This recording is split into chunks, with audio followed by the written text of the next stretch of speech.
Welcome to Irish Passport. Let's do it. Welcome to the Irish Passport. I'm Tim McInerney. I'm Naomi O'Leary. We're friends. Cahimel to Naomi. Anwar Fad Tim. This is your passport to Irish culture, history and politics. I'm recording. One, two, three. Okay.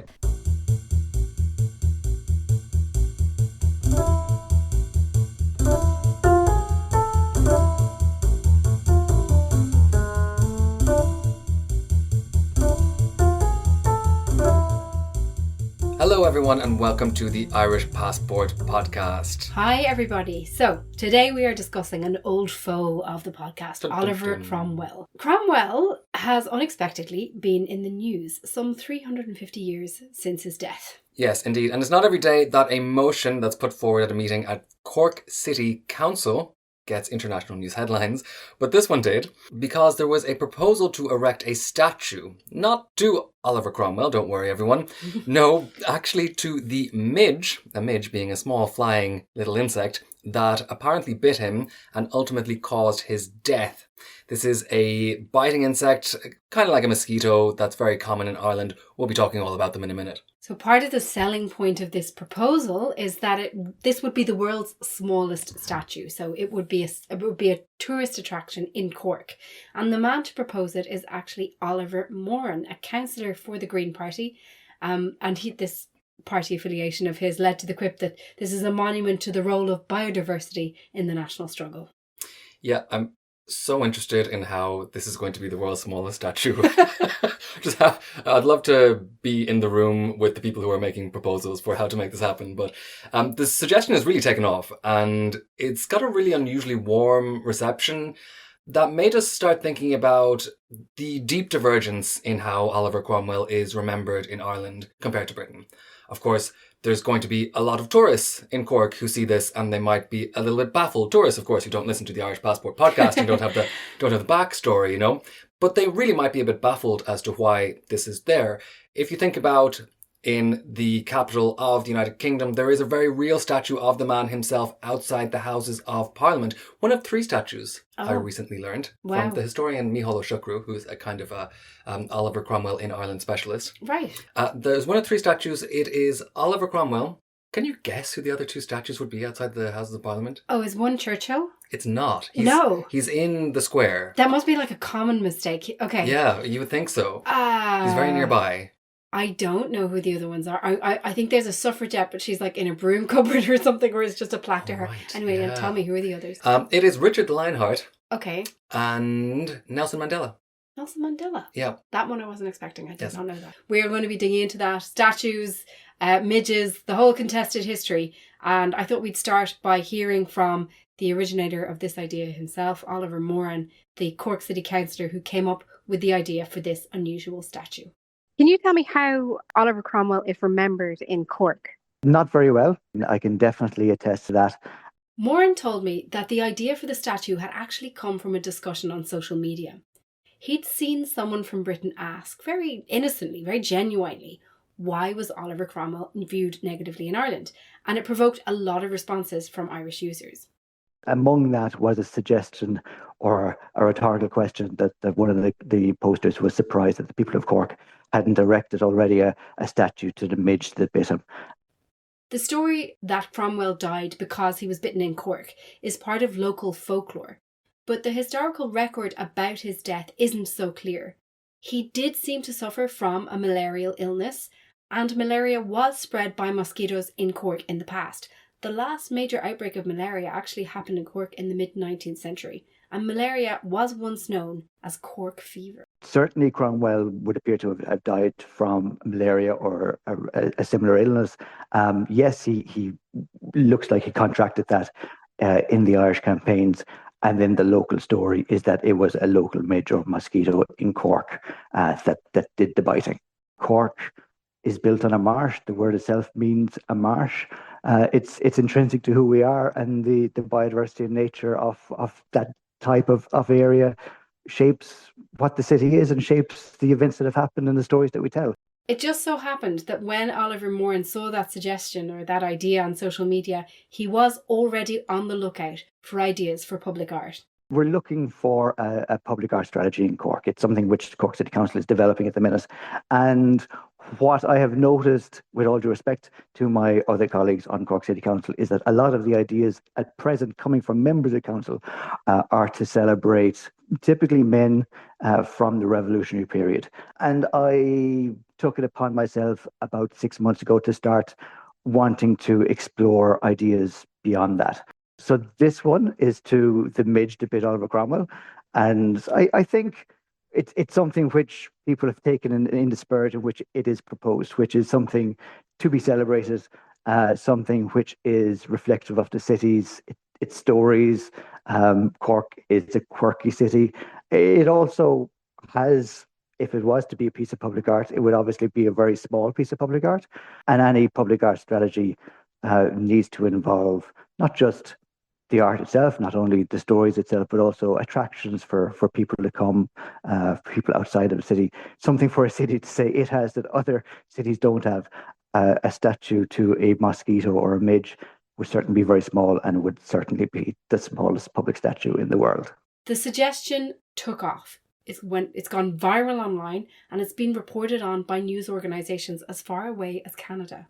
One of the things which I've been reflecting upon for the last few days as this discussion has been happening is that maybe what it represents is tyranny and how tyranny is overcome, and of the midge being something very small, but how the small overcomes the mighty, and about how tyranny always is overthrown and always brought down, and the downfall of tyranny can come from the most unexpected of small places.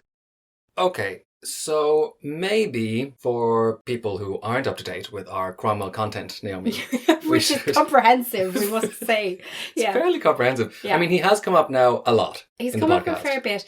Mostly we've been focusing on his record in Ireland, of course. Yes. And we made a dedicated episode to his horrible extermination campaign in Ireland during the Conquest series, which you can listen to. Yes. Now, what we're going to look at now is the story of Cromwell in the round, because he kind of played this important role in British history, which isn't the main focus generally of people in Ireland, but it is important to understand because it's at the heart of why he's remembered differently in Britain and in Ireland. And I think that difference in historical memory is actually really profound to our national story, and it actually explains a lot. So I thought I'd start off by explaining who he is. We'll do a quick recap of who Oliver Cromwell is in the British context. So start with the building he was born in, okay? I've got a picture of it here in front of me. Typical medieval looking type house that's been restored. It's got those dark wooden beams with the white plastery stuff between them. Super old building. This building, the oldest bits are from the year 1215. Super old. This is in Ely. He was born in Ely. That's near Cambridge. And it still exists today, this building. Why is it important? It's important because this building itself tells us so much about who the Cromwells were, the family, because it's originally part of an Augustinian priory. So this is part of a religious order's headquarters, I guess. Why was Cromwell born in a priory? Because his family were part of these new Protestant up-and-coming people, up-and-coming classes, who helped Henry VIII get rid of the authority of the Pope in England through his Reformation and supplant it with his own. And part of that process was kicking out the religious orders out of things like priories, out of buildings like this, breaking up their property and distributing it, either taking it for the crown or giving it to supporters like the Cromwells. So the Cromwells benefited from this process. Right. It's a really interesting facet of how England changed economically after the Reformation, because Henry VIII, of course, needed two things after the Reformation. He needed money because he had just broken away from this pan-European organization of support and trade and all kinds of things that was going to be disrupted. And he also needed support from his own people. He had just done a pretty crazy thing, which a lot of his own people weren't necessarily in favor of. So he kills two birds with one stone when he takes all this property from the Catholic Church. He can go and seize all this property, monasteries, priories, churches, all kinds of things, which, remember, were absolutely full of priceless stuff. All kinds of gold and paintings and Bibles that were illuminated, these things that cost, more than a house would today, let's say, these objects, these very precious objects. He had all those, and he had all the land. And with the land, he was able to basically give it to people of whom he needed support. So people like powerful local bourgeoisie in places like Ely, you give them a priory or what have you, costs you nothing, but you have the most powerful people basically in a provincial part of England who are suddenly on your side, and it's worth it to do it that way. So what you get are actually loads of these mansions, these big landed estates in England that are called abbey or priory or things like that. So if you think about Downton Abbey, actually that's an example of one, right? Wow. Downton Abbey, yeah. You're blowing my mind. Yeah, absolutely. And some of these, Downton Abbey is fictional, but some of these, you do hear priory a lot. You can actually see bits of the old abbey there. Wow. Because often they were left there, but by the 18th century it was kind of fashionable to have a ruin on your site. Yeah. So they would leave half of it. They would knock down half of the priory and then leave a little bit just to look pretty. Okay. Sometimes they literally built their mansions into the church. It's crazy, and you can see like the bit of the church that's still stuck there. It's fascinating. So Cromwell and the Cromwells in general, the Cromwell family, are very much part of this milieu in Ely. Right. That's their story. Yeah. This particular property was distributed to the Cromwells. This family's not noble. They are descended from a Welsh brewer called Morgan ap Williams. So their actual real family name is Williams. But basically the story, the thing is, the brother of the woman who William married, so Morgan ap Williams' brother-in-law, was Thomas Cromwell, the really famous guy who was the advisor to Henry VIII. And because of that connection, they adopted the surname Cromwell kind of in tribute to him and to associate themselves with him as that really successful guy. Okay, so every generation of this family has like 9 kids, and they're all called stuff like Oliver and Richard and Robert, and there's just heaps of them. But suffice to say that a bunch of them, uncles, dad, granddad, all this, they all become members of Parliament. And they're pretty established family, they're pretty established people, but they're not aristocratic, they're like gentry. So, Oliver Cromwell, basically a nobody for the first 40 years of his life. He was born in 1599, he went to a grammar school, he went to university in Cambridge, and then he seems to have undergone some sort of massive personal crisis from which he emerged extremely religious. And we know hints about this because he wrote a letter to his cousin that survived and, writes about it. So he's, how he was a huge sinner and he's been saved and stuff. We get an idea of what he was thinking. He's a massive Puritan. So that means he thinks that Reformation of Henry VIII didn't go far enough, and the remnants of Catholicism need to be rooted out. He saw it as a superstition rather than an actual true religion. And he wasn't rich in the kind of earlier years of his life, but he got more and more comfortable as older relatives died and he started basically inheriting stuff, properties and things. He became a member of Parliament in turn, but he was really a nobody. He was like an anonymous backbencher. His name's on hardly anything. He wasn't really known for anything much. This changes with the Civil War in England. Okay, so the Civil War was more or less a battle between Parliament and the King, who was going to have power in the country. Yeah. It's more complicated than that, but when it comes down to it, that's what we're looking at. Yeah. So we have two factions that are the Royalists and the Parliamentarians, but it's also punctuated with this religious dimension as well. So, like you said there, Naomi, people like Cromwell were everywhere at this point. It was a very zealous time, religiously speaking, and there was a trend in a certain faction of society, especially the old landed wealth, that was drifting back towards a lot more Catholic traditions in the way of worship. So what do we mean by that? Really just things that look Catholic. So big gilt crosses and stuff like that, right? Big gilt crosses, paintings of the Virgin Mary, paintings of saints, things like that.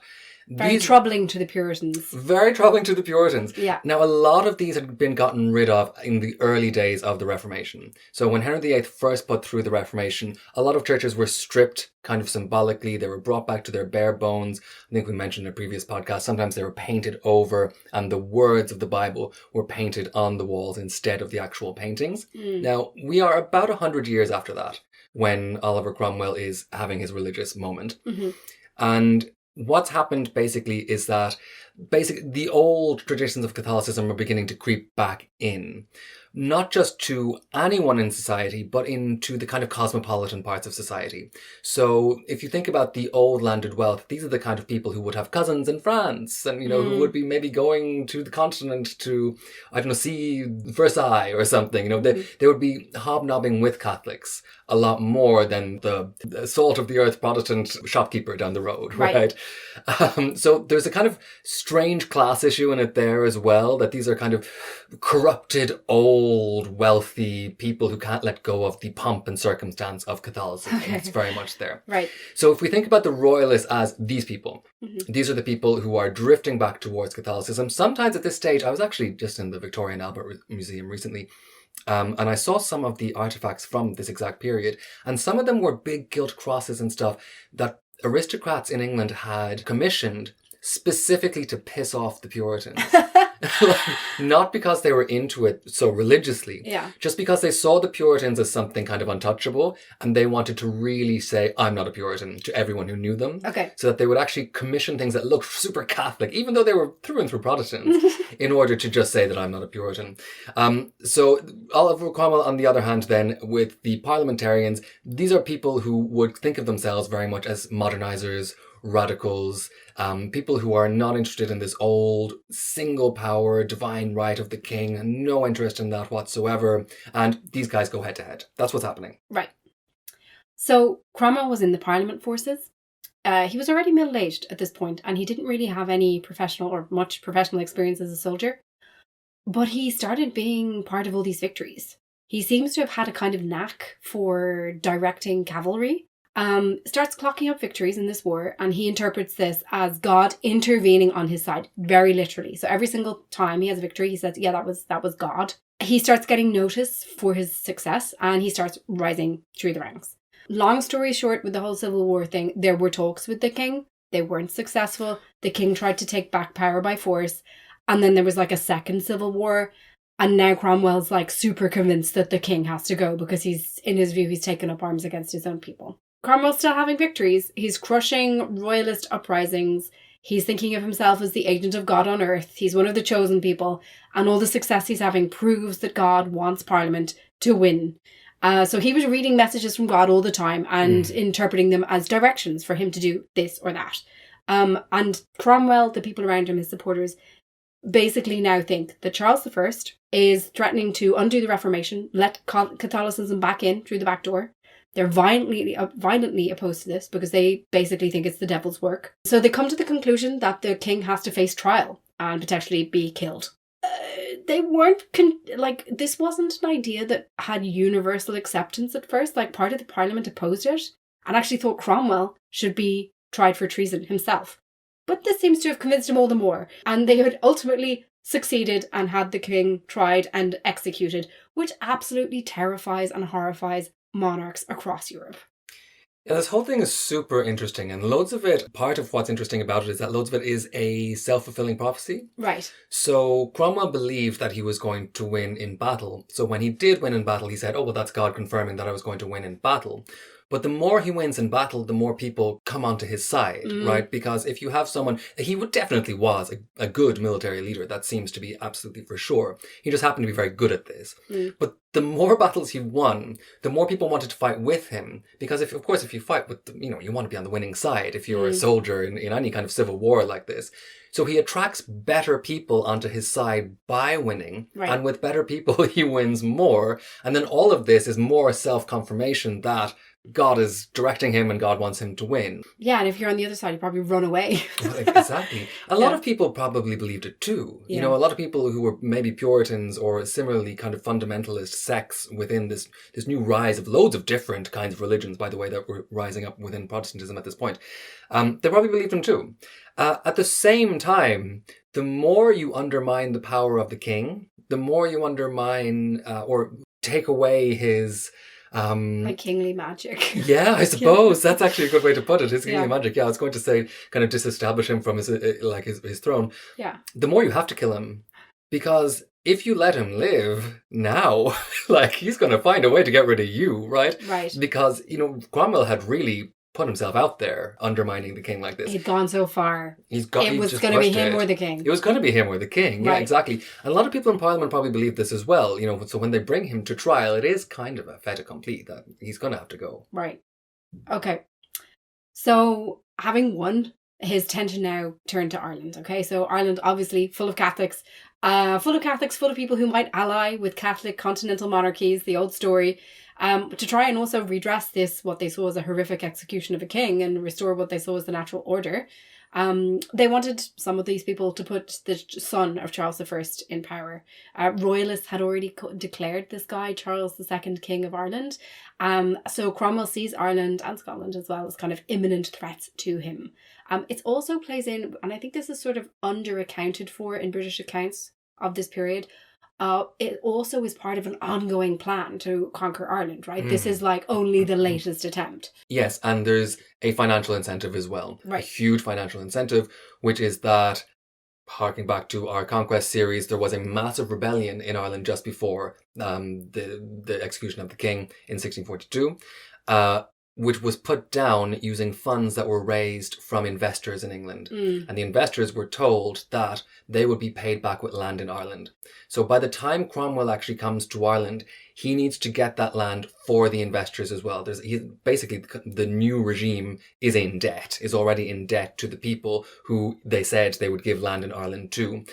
So it's kind of a strange front of religious impetus, political impetus, and financial impetus all at one. Right. Also, Cromwell's success was one of the reasons why he was sent to Ireland, because Ireland was just so difficult, that it had just been proved itself so difficult over the last 100 years to even begin to take under even slight control, not at all to completely subdue it, but even just to get past Dublin. Nobody had really had any success in this. The contrary. In fact, at this point in 1649, the Catholic Irish Federation had more or less taken over the entire country. This is a federation of the Norman Old English and the Gaelic Irish together, who were basically running the place as an independent state, more or less everywhere outside Dublin and a few of the old Norman towns. Okay, so Cromwellian invasion of Ireland begins 1649. We've covered this pretty comprehensively in our Conquest series, but as a reminder, this is the most extreme, comprehensive levelling of Ireland, slaughter of its population, both through direct killing and also induced starvation and disease, in a whole series of attempts thus far. This is the kind of conclusive one, the one from which the Ireland that had been before never really recovered. For Puritans, it's a crusade. Catholics are heretics. They're not human beings in the full way that Protestants are. There's brutal slaughters that were seen at the time as being horrific. So starting with Drogheda, of course, where the whole town's butchered, even Protestant English people, even after they surrender and so on. Huge percentage of the Irish population dies during this invasion. So to repress any opposition, you have the classic scorch the earth tactics, so large-scale burning of crops, slaughter of civilians, all of this. After 3 years of this, extreme anti-Catholic laws are put in place, which really repress and exclude the majority local population from any kind of power, having any kind of power again. So they're dispossessed, they're banned from owning any significant property of any kind, they're banned from education, banned from positions of power. And the scale of this is absolutely massive. So what we have are, for instance, all of the Catholic clergy in Ireland being banned from the country on pain of death. So when they are found, they're killed. You have all of the armed forces that could possibly stay in Ireland being escorted more or less out of the country, more or less being deported. So the country is left completely militarily defenseless. And you have the sweeping up of tens and thousands of mostly women and children who are considered destitute and kind of in the way of the new colony. And they're shipped off to the Barbados as indentured servants to work on the sugar plantations there, England sugar plantations there.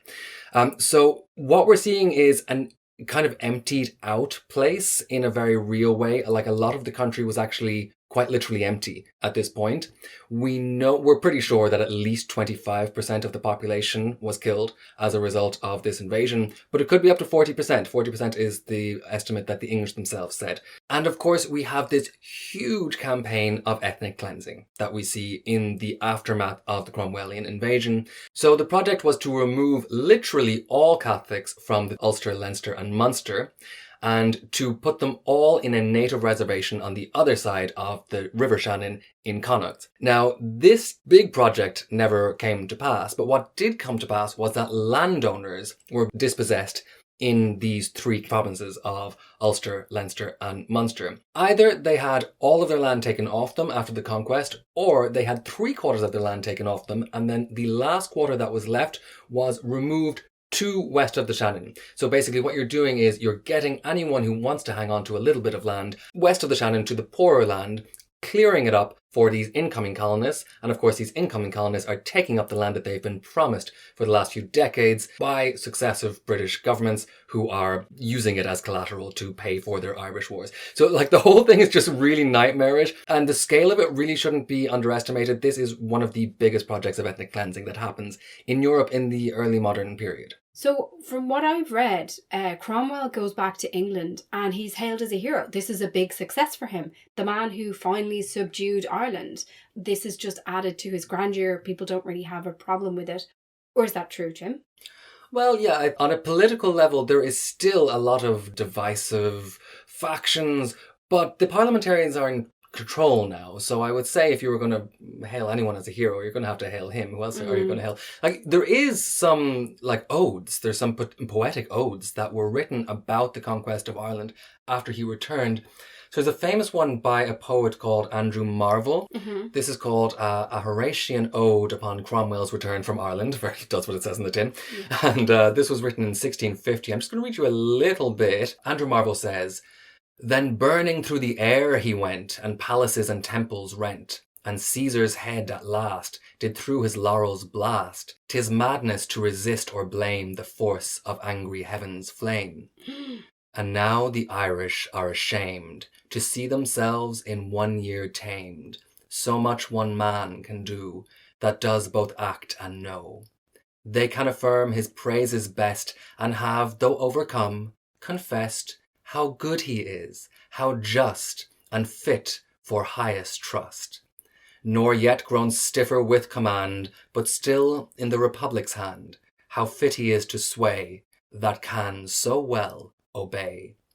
He to the Commons' feet presents a kingdom for his first year's rents, and what he may forbears his fame to make it theirs, and has his sword and spoils ungirt to lay them at the public's skirt." Wow. So this fire of faith burning all before it. Yeah. It's like there's loads of interesting aspects to this. Yeah. So yeah, this idea, the force of angry heavens flamed his madness to resist or blame. You know, it's literally not his fault. This was God doing this, actually. Right. And Cromwell himself said stuff like this about Drogheda, for instance, when he wrote back to the Parliament about massacring about 2,000 people who had surrendered and burning them in churches and stuff. Really horrific stuff. He wrote back to say, "Oh yeah, that was really unfortunate, but God wanted it." He says this a lot, right? There's nothing I can do. Sa's like that God wanted it, and this is echoing that. You know, there was madness to blame someone for terrible things when he is acting out God's fate. But then there is this idea, and you just asked there whether the British thought that he was, you know, a great hero, and he was lauded as a great hero. In this poem, this man is saying the Irish have lauded him as a great hero. That's what he's saying. He's saying that the Irish are ashamed to see themselves in 1 year tamed. They say they have, though overcome, confessed how good he is, how just and fit for highest trust. So bizarre and like, obviously untrue. And a fantasy. It's important, I suppose, for the memory of Cromwell that even the people who he slaughtered said, what a great job he did. You know, he's a stand-up guy. Stand-up guy, yeah. It's interesting, this idea that he wasn't like fully to blamed for the things he did. Like, it comes up again and again. We might talk about this a little bit at the end, but in the kind of historiography, when you read how Cromwell's talked about, he's constantly described as someone who didn't want to do it, but he just had to. Like, he was in this really difficult situation and he had to, and he had these misgivings. And it seems that maybe this was a thing of the time, because there's a contemporary description of him as someone who'll beat himself up about it while he's oppressing you, like while he is, you know. God. Yeah. Like, he'll be like, oh, no. But like, he'll be the one that's like... why do you make me do this to you? Kind of, yeah. Yeah, it's kind of textbook abuser stuff. Ooh. Like, yeah. Oh, it gives me a chill. There is actually, like, now that I brought up that poem, there is actually poems in Irish from exactly the same year. Oh, wow. And since we're talking about the kind of flipped perception, you know, of the same thing, there's one of them that actually came up before in the podcast. Okay. But 10 years ago, I think, or like 7 or 8 years ago anyway. Yeah. So I think it's worth maybe reminding everyone of it now. Sure. It was the poem in the episode we did about the Irish slaves myth. I don't know if you remember it. I don't at all. No. It was by a poet called Éamon an Dúna. Okay. And he's writing also in 1650. So he writes very much in the tradition of the Fili. He's writing a kind of a Gaelic poetry, very formal Gaelic poetry. Maybe he was a Fila himself. But then it's actually a magnificent poem. He breaks into English. So he turns from Irish into English, but only when he starts talking about the stuff that Cromwell does, or the stuff that English people say, the words that, and you can imagine, you know, being a second language speaker, picking out the words that you hear again and again and again from the people who speak that language, right? So he says, I'll translate the Irish afterwards. Mm-hmm. He says, Le execution via shulan keder, custis bhuinche na chinna an yenach, transport, transplant, ma viaur verla, shoot him, kill him, strip him, tear him, a Tory, hack him, hang him, rebel, a rogue, a thief, a priest, a papist. It's really powerful. Incredibly powerful. And very modern sounding. Oh, it's quite kind of like postmodern almost. Yeah, it's almost fascinating. Day, yeah. The first few lines says, l'execution via shulan keder. Execution is in English. So the word execution, you know, he uses the English word for that, right? But what it means is that the first thing a man expects is execution, and the last thing he expects is like justice in court or like retribution, right? So it's like basically this is a corrupt and evil place. When he says transport, transplant, ma viaur verla, that means transplant. That's what I remember of English. Oh my God. So these are the words that English means to me. This is the vocabulary of Cromwellian Ireland. Exactly. Right. Transport, transplant. So in other words, shipping off all those women and children to the Barbados, as they called it at the time. There's another one, it's a very short one here, also from 1650. This is anonymous. We don't know who wrote it. It says, Eg sona choga do criach na era, es do queer na mílsa ag iri jarka, the replag is gartha in einacht. So that just says this was the war that finished Ireland and sent us in our thousands begging with plague and famine together everywhere. Oh my God. So like you said, I mean, you just said that it was the kind of totalizing one, right? This is the one that put the cap on the colonial incursion into Ireland. There was no coming back after this. So worth mentioning, I think, the mention of Barbados. This is now becoming the time of colonialism, right? So other greatest hits of Cromwell. He's busily colonizing in the years afterwards bits and pieces of the world further away. So West Indian Islands, parts of what's now the United States, Jamaica, things like this. So this is part of a larger system, which he had a role in. I might just run through some of the greatest hits of Cromwell. Let's do it. In his later career. Okay, so it goes back to England. They basically try out a bunch of different forms of governance. They don't have a king anymore. So they try kind of an odd religious parliament. Cromwell thinks it's a good idea at first, then he doesn't like it. Gets dissolved. I think they tried another parliament another time. He's always a bit resentful about how much power the parliament has. Kind of brings that experiment to an end again. Other experiment, they made Cromwell a kind of non-royal monarch called the Lord Protector, which was really similar to a monarch, except that he wasn't royal. Yeah. And Cromwell set up like basically military rule. Military rule was already in place in Ireland, and I think in Scotland as well. He set it up in England where he put generals in charge of like different bits of England. So I mean that's why you hear him described sometimes as like a military dictator. Yeah. He used military force, for the ends of power. What else did he do? He encouraged Jewish people to return to England, which is kind of interesting. They'd been expelled more than 3 centuries previously, but it was for a very strange reason. Okay, so it was in the hope that the Jewish people would convert to Christianity and then the second coming would happen. Aha. Right. Right. So I feel this is like there's a temptation that people in England, they see Cromwell and they see like a proto-liberal type. Yes. Because of things like this, because he's like, oh, religious tolerance guy. Mm. But he's not that. No. It's something very different. No. You hear that a lot. Yeah. Like, and I was kind of looking back over some of the notes that I had used for the episode that we made before. One of the things was a lot of historians saying one of the points in favour of Cromwell was his religious tolerance. And the whole time I was like, well, not for Catholics, though. Like, you know, though he slaughtered those en masse. Not sure about that. Yeah, what about Catholics, though? I think you might be forgetting the Catholics. Like, what they mean by this is such a specific thing. Yeah. And what they mean by this is religious tolerance for different modes of Protestantism. Yeah. And they're looking at that through a very 19th century lens, like you said, this kind of liberal Whig ideology, which is very low church, which is very kind of open to expanding the church, kind of personal religion, that whole thing, right? Mm-hmm. That does become associated with him later on in history, this idea that liberal Whig mentality is a Cromwellian mentality and that the monarchical mentality is a kind of Charles I mentality, like this kind of division, which is wild. I mean, so yeah, sure, if you're thinking about Protestants in that way, I think it's kind of fair enough maybe to think about them that way, but I'm not even that sure. But religious tolerance, I don't think I'll accept that. No, I think that's like just cut and try, not true. Not true. So Parliament offered to make him an actual king at one point. Yes. He reportedly thought about it, turned it down, was made Lord Protector again. But increasingly over time, he became more and more monarchical anyway. So people were describing him in terms of being a monarch. And he had the powers of monarch. When he died, he got a royal funeral. There are different theories about the causes of his death, but he seems to have suffered from a malarial illness, perhaps in combination with other medical issues, which is how you get to the folklore in Cork about the mosquito biting him, which we talked about at the outset of the episode. Yes.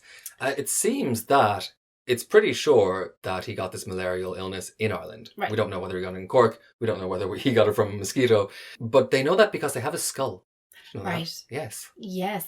I might say what happened there. Yeah, go on. Okay, so he was given a king's funeral. His son was then put in power as Lord Protector, but he was like a weak guy and it didn't last. So the monarchy got restored.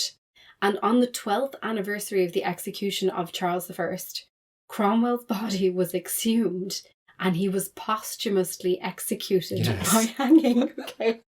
So they executed his dead body symbolically for killing the king. His head was cut off and it was displayed on the top of Westminster Palace for 2 decades. Yeah. Okay. And after that, it became a kind of souvenir and different people had it, like different families had it as a kind of item. And finally, it was buried under the floor of a chapel in the college that he attended in Cambridge in like 1960. Before that happened, they studied it for science. Oh, right. Sorry, was this recently that they buried his head? 1960. Oh, 1960? Yeah. Now, he's come out of there since. Oh, he's had an outing. Okay. Maybe it's just a temporary thing, Okay. actually. I suppose they can just lift that stone and take the head out. And it's been through enough. It's probably well used to being kicked around. They put it in a secret place because they didn't want any, like, pro or against activity about it. So they kind of hid it. Okay, right. Yeah. It is super interesting. I mean, that's how they know that he died of malaria, because they were able to test it. But it sticks in my mind because I watched a lecture by Micheál Shukru, that same historian I mentioned earlier, who talked about how, because he's a Cromwell scholar, and when he was doing his postdoctoral research, or doctoral research perhaps, as a young man, which I suppose would have been in the 80s or 90s, I don't know. He went to the Cambridge College where the head was. Yeah. And said, I wouldn't mind, can I see the head? And the man behind the desk kind of looked at him and pressed a button under the desk. 4 burly security guards bounced on him and dragged him out. Because he was a young Irishman, asking for Cromwell's head. Oh my God! Okay, that's gas. And they freaked out. They didn't realise he wanted to study it. But he, at the time that he did that lecture, and I think that must have been about maybe 4 years ago. Yeah. He was saying that you can apply and go to see it yourself. It takes a few months. But if you want to go and see Cromwell's head for academic purposes, not just to have a gawk, you can. Okay. You can go. Maybe I should say what happened to the rest of his body. Yes. It got thrown into a pit, apparently, in a place which is now somewhere near Marble Arch. So we don't really know what the fate of it.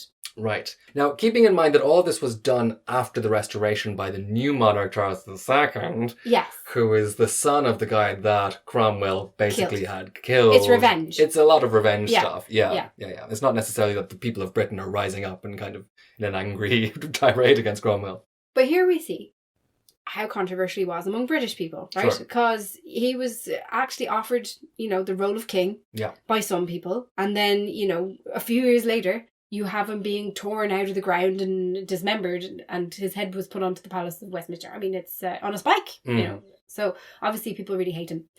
But the kind of reasons for why he's controversial in England are for really different reasons. They've got nothing to do with what he did in Ireland, okay? No.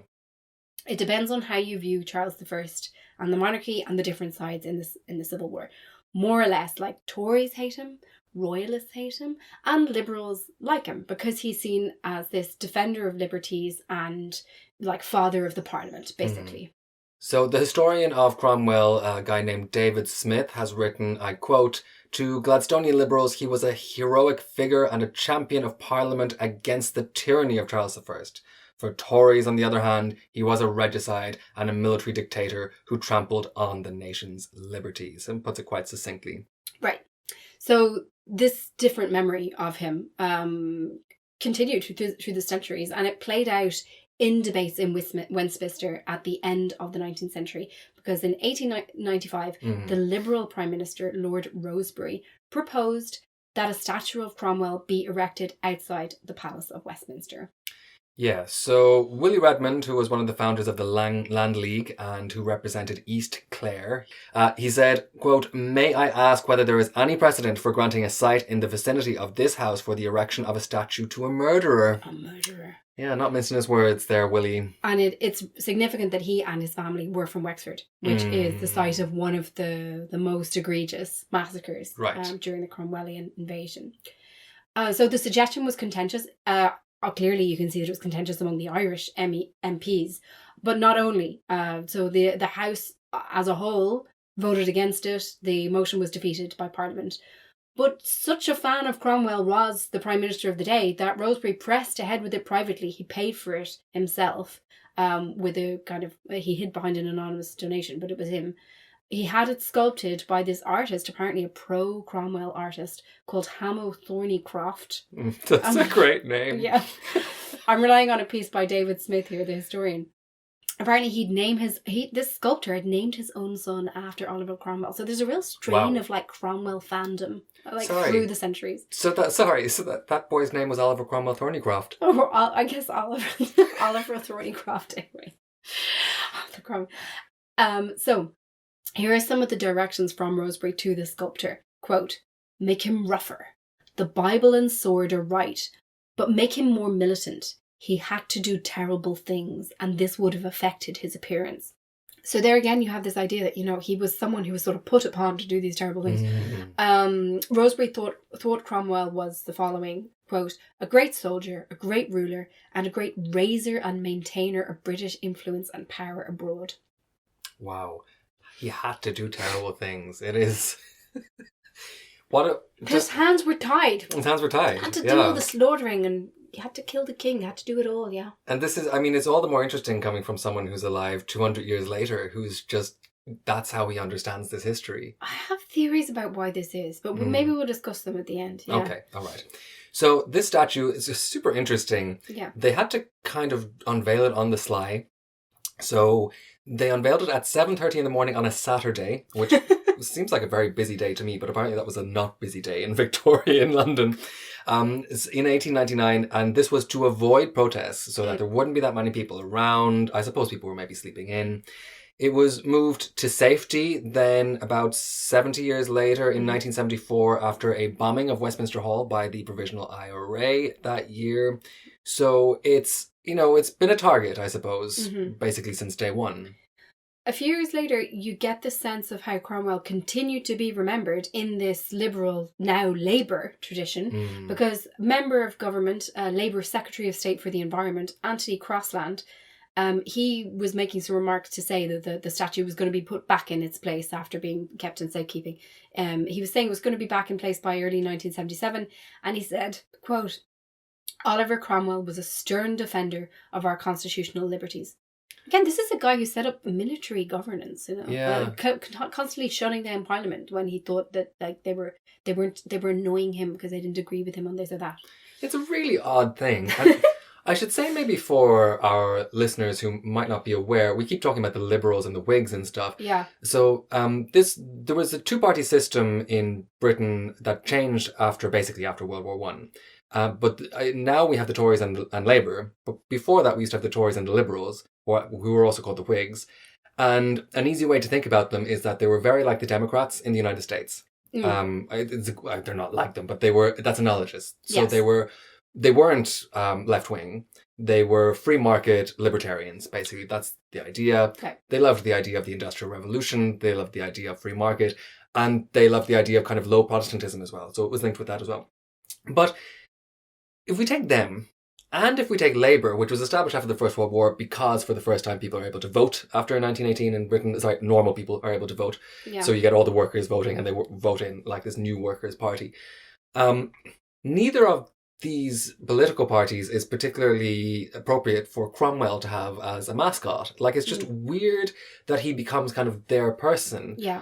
And in England today, I mean, among more kind of maybe high-minded academic conversations, you will often see people like judged politically for their position on Cromwell. If they're Cromwell fans, they're considered to be more libertarian, and if they're not Cromwell fans, they're considered to be more Tory.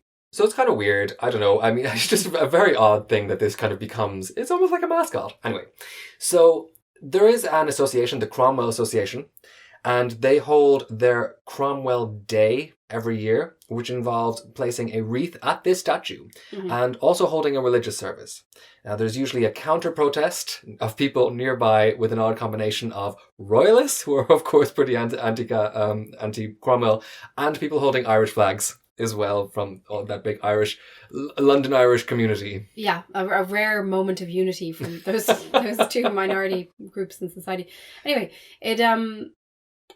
I think it kind of came to the attention a few years ago to people in Ireland that in Britain, Cromwell was remembered very differently. I remember this kind of happening during the heyday of like Irish Twitter. It was a time when Irish Twitter was kind of on fire with pointing out stuff like this. And a historian who we know actually, John Gallagher, he posted an image of a book that he'd come across about Cromwell. Yes. This is a book for children from 1963. It's called Oliver Cromwell, a Ladybird Book, an Adventure from History. And we can read some of the quotes. Yeah, so this, just to give you an idea of what kind of book this is kind of early readers, I suppose. Yeah. So it's for people who were kind of getting people in to read. Beautiful pictures. They were very, very well known in the mid and late 20th century. So you might have one about Robin Hood or, Chicken Little or something. Whatever. Yeah, and then you have these kind of series. They're little primer introduction books to stuff in very simple language with nice pictures. Exactly. But yeah, it's supposed to be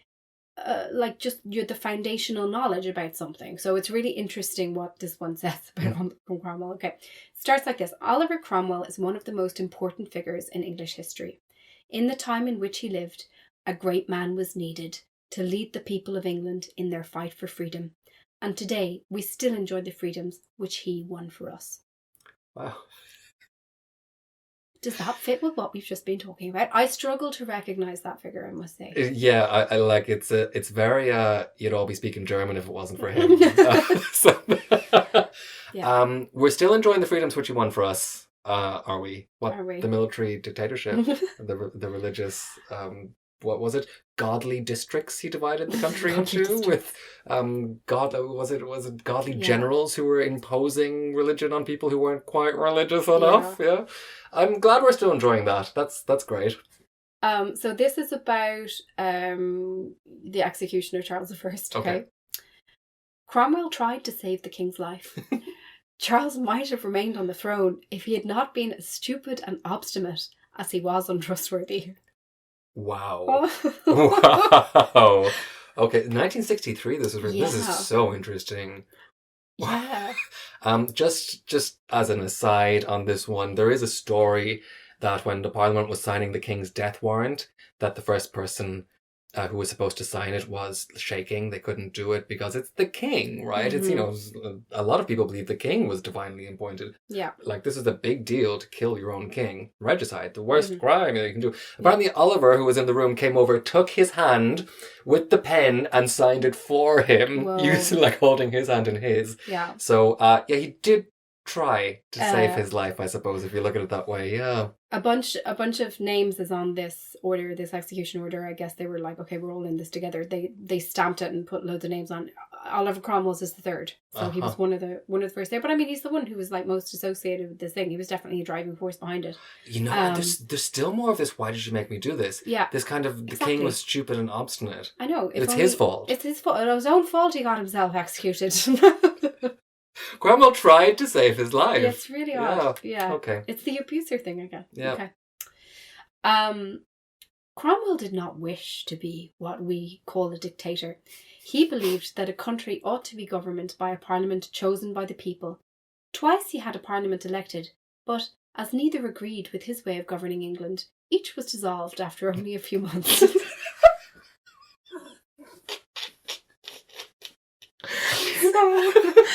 This one is just self-contradictory. He loved Parliament so much, he got rid of them one after another so he could have more of them. It's ridiculous, Oh, that is pretty good. That is pretty good. He did not wish to be what we call a dictator. That kind of belies the... even the construction of that sentence, implies that, but he was, though. Yeah. He didn't wish, but... It's strange. Right, he did do this. I mean, he had no time for Parliament whatsoever. He was a through and through dictator. They didn't have the word dictator then. That's the only reason we don't call him a dictator. Right. They would have if they had the vocabulary. Right. Yeah, right. Let's go. Okay. In Ireland, Cromwell was the most hated of all.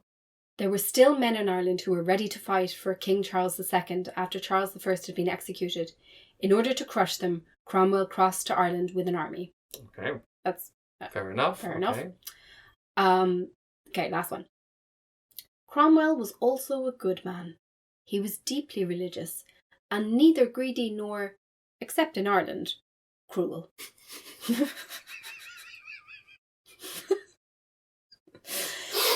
He was a good father to his children and the friend of all honest men. Wow, except the Catholics. It doesn't say that. It doesn't say that. What a stand-up guy. A stand-up guy. Weirdly enough, that depiction of him as this cozy family man, this is a recurring theme. So there's there's a lovely illustration of him with his children in that book. And also the Cromwell Association has quite a big essay about why we should study Cromwell. And one of the things it has posted there on his website is this speech that somebody gave, some historian. And this historian is I like the personal side of Cromwell. Something we don't hear about Cromwell that much is just how wonderful his domestic life was. He truly loved his wife, and they were so happy with their 9 kids, or however much. And it's okay, but that's not why you're studying him, though. There's many people with nice family lives. That's not what drew you to Cromwell. It's a lie. Many evil people liked their families. Yeah. Yeah. I feel lately, so there's definitely a self-consciousness about people who study Cromwell among the Cromwell Association, things like that. Cromwell Association has a whole page which is just why study Cromwell, and has excerpts of stuff written by historians, and a lot of them talk about Cromwell's this controversial guy, and he's interesting now because he's controversial. So he's controversial from his time, and that's why we're interested in, because love him or hate him, he was really important, and the controversy itself is interesting. I kind of feel like that's a post-hoc rationalization, because these guys have already been studying Cromwell and interested in Cromwell, and now they're saying it's because it was controversial, but I think that's more of a defense, because now people are isn't this guy a bit problematic though? Yes, absolutely. Actually, I did notice that this is changing as well. So when preparing for this episode, I said, I wonder what's new in Cromwell and popular media now. So I looked up a few podcasts and articles and stuff, and Ireland was way more prominent than it had been the last time. Yes, I looked at him. Yes, and I mean the last time we looked at him is only last year or 2 years ago. And what I noticed back then was to a clockwork degree. Yeah. mentioned just before the end. Right. So it was Cromwell did this, the Republic, the Protectorate, Yeah. the man, the hero, the legend, etc. His clothes, his attitude, all kinds of things were mentioned first. Then there is that terrible business about Ireland. Kind of name-checked. Yeah, name-checked, basically. Yeah. And usually they spend, let's say, if you had an hour podcast on it, you'd spend 5 minutes. Yeah. Maximum, really. Never really getting into it. And that includes all kinds of things like, well, at this point, the English really look down on the Irish, like it's just kind of put in this terribly patronizing nutshell. Like these were very violent times. You know, we can't judge these people by the standards of today, but it's like even by the standards of then, people didn't agree with locking people in a church and setting it on fire and killing them. Yeah.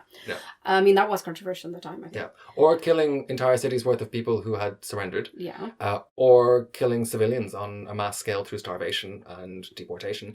Just to give you a hint, I have an article here. This is by a historian called John Morrell, who has an article called Was Cromwell a War Criminal? I think he gives arguments on both sides. Yeah. One of the things he mentions is that usually the death rate in military engagements in England in the Civil War, so the same battles that he was fighting in England, had a death rate of between 5 and 10%. Okay.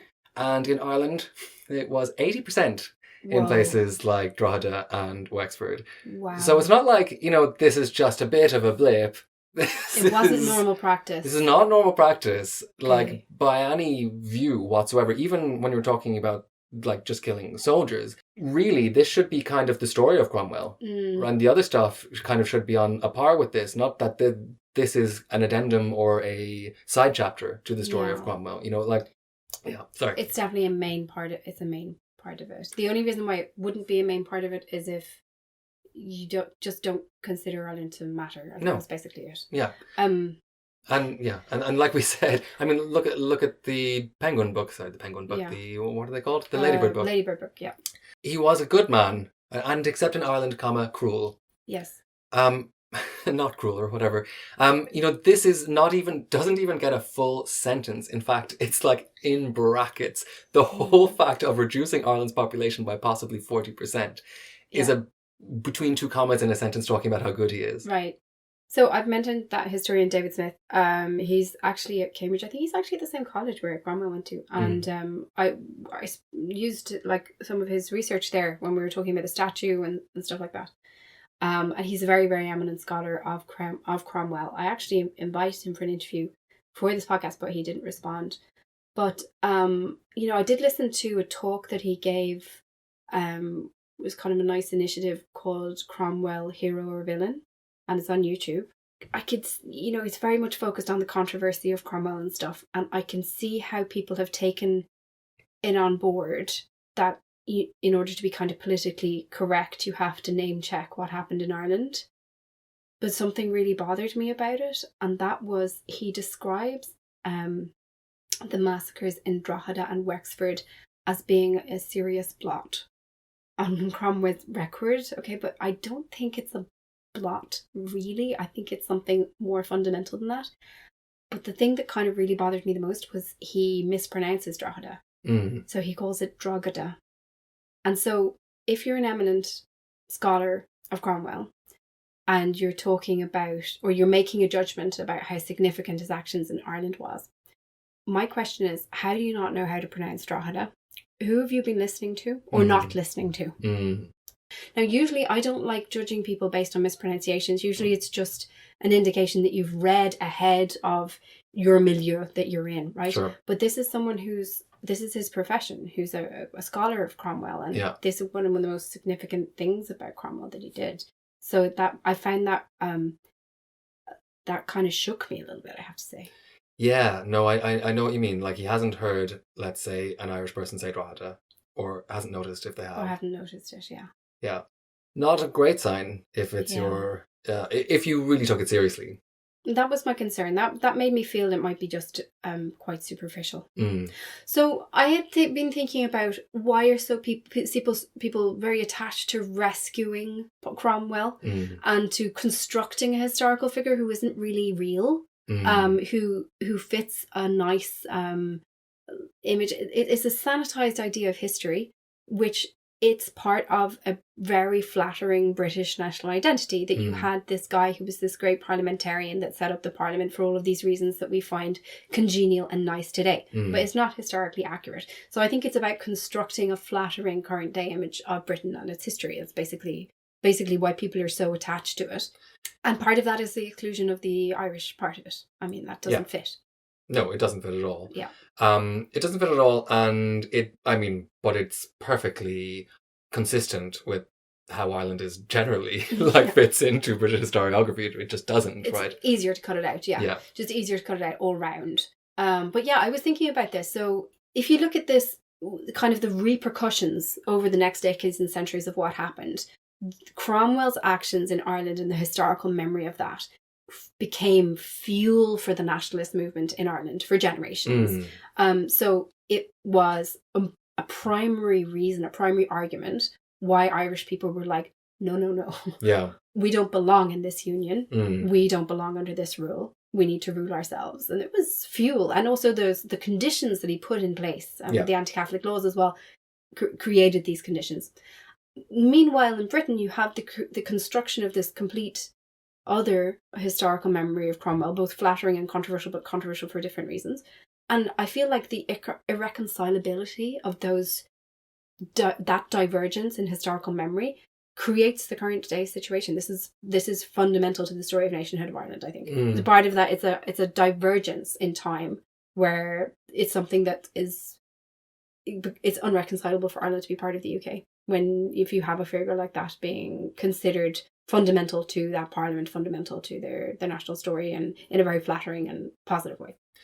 Yeah, I know what you mean. Like that, if we think about that in a 19th century context, let's say, when Ireland is kind of constructing a independence, kind of narrative for itself, that the problem with Britain trying to keep Ireland in the Union was that the Irish and the British were reading from two different books. And they weren't on different pages of the same book by any means. Right. The books were just different books. And the Cromwell as bogeyman in the Irish psyche doesn't take long. So looking at those poems that I read out earlier, he's right there straight away in the literary tradition. And I was looking up poems where he appears. You don't get poems about him so much in the later 17th and 18th century, but he's mentioned words like Cromwellian dogs to describe the descendants of settlers. Whoa. Right? Okay. So he retains that potency from the outset. From the absolute outset. So in England we have this kind of rehabilitation of him. Yeah. We have the immediate kind of villainification of him when he's taken out of his grave and hung and dismembered. Dismemberment aside, he goes on to be rehabilitated. Exactly. But in Ireland he just is, I suppose, he stands as this unforgivable moment of the conquest. And of course, there is a reason for this. I mean, on two levels. So on the level that, like you said, he puts in place the situation of colonial Ireland in the 18th century, which is just this terribly crushing time for Irish people. So in other words, he puts in place the system of landlords effectively. I mean, he didn't do it personally, but by giving all this land out to people in recompense for their investments, he sets up this new Protestant ascendancy in Ireland. So all of these people who are coming into Ireland, taking over parcels of land and becoming local potentates, basically, and then taking away all the land off the Catholic inhabitants of Ireland, meaning that they become a kind of a commonality, a kind vast underclass thing. Serfs. Basically, they become kind of serfs. Yeah. They are kind of serfs, and they're not like peasants. They're like serfs because they are systematically denied education. They're systematically denied access to the law. They're systematically denied access to land, even if they did have it. They're not even allowed to buy it if they have the money to buy it. So they are not even own a horse and stuff like that. Yeah.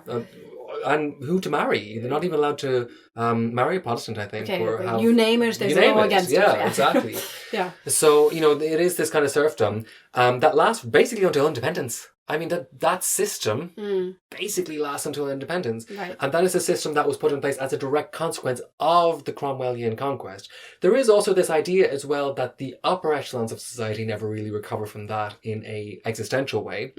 Because if we think back to people like the Old English, things like the Confederation of Kilkenny that was existing just before the Cromwellian invasion. So this is where the Gaelic aristocracy and the Old English, the Old Norman aristocracy aristocracy came together and kind of set up a new nation, very happy to do so, very inclusive between their different ethnicities or whatever you like to call them. That can't happen again now because both of those groups very much see everyone who's in power now as descendants of Cromwell soldiers. So this is where we get words like Cromwellian dogs to describe them, right? So part of the accusation was that the people who were running the government, or no, not the government really, because there was very little administration in Ireland except for Dublin Castle, but the people who were running the local economies through their big houses and through their power shouldn't be there in very simple kind of class terms, that they were above, this was above their station because they were the descendants of kind of bloodthirsty lowest of the low Cromwellian soldiers who couldn't be considered lower. And while and you see this a lot in the 18th century, while a lot of the actual Irish peasants considered themselves descended from kings. Because, of course, they have these names like O'Leary and things like that, where they know that there was a King O'Leary. Who the hell is like King Blanville over here? Who, who came in, slaughtered everyone in my town, and then built a crappy house. They didn't get that respect back as a kind of authority, a social authority or a moral authority in Ireland. They were always looked down upon, even by the peasants who they were crushing. So, everything is stained with Cromwell all the way through to independence. Fascinating. So, Tim, what do you think? A statue to the mosquito that bit Oliver Cromwell? I just want to see it. Listen, if it's the smallest statue in the world, right, or the smallest public statue in the world, that is an important proviso, I guess. Yeah. Surely people can break it off the stand. Maybe they'll have a way of managing it. Apparently, this title is currently claimed by a town in Russia, which has a statue of a frog. So they could put it somehow. They could, I don't know, because it has to be big enough for you to see, right? Exactly. Yeah. And now a midge is scarcely big enough for you to see. It could be behind glass. It could be behind glass. I imagine if this gets approval and funding and stuff, they'll put it out to tender and they'll get proposals, and the artists will have to come up with clever ideas. I'm really interested to see. It's certainly caught the imagination. Yeah. But let's continue the discussion over on Patreon. So Patreon supporters, do join us over patreon.com/The Irish Passport, and we'll have a bonus debrief episode for you over there. Either way, this has been a fascinating discussion. As always, Naomi Cromwell, friend of the foe, I suppose, of the podcast. I think very firmly a foe. Yeah. Very firmly a foe of the podcast. Yeah, well, stay tuned, listeners. We are going to be looking into that statue. We'll let you know how it goes. Slán for now. Slán, everyone.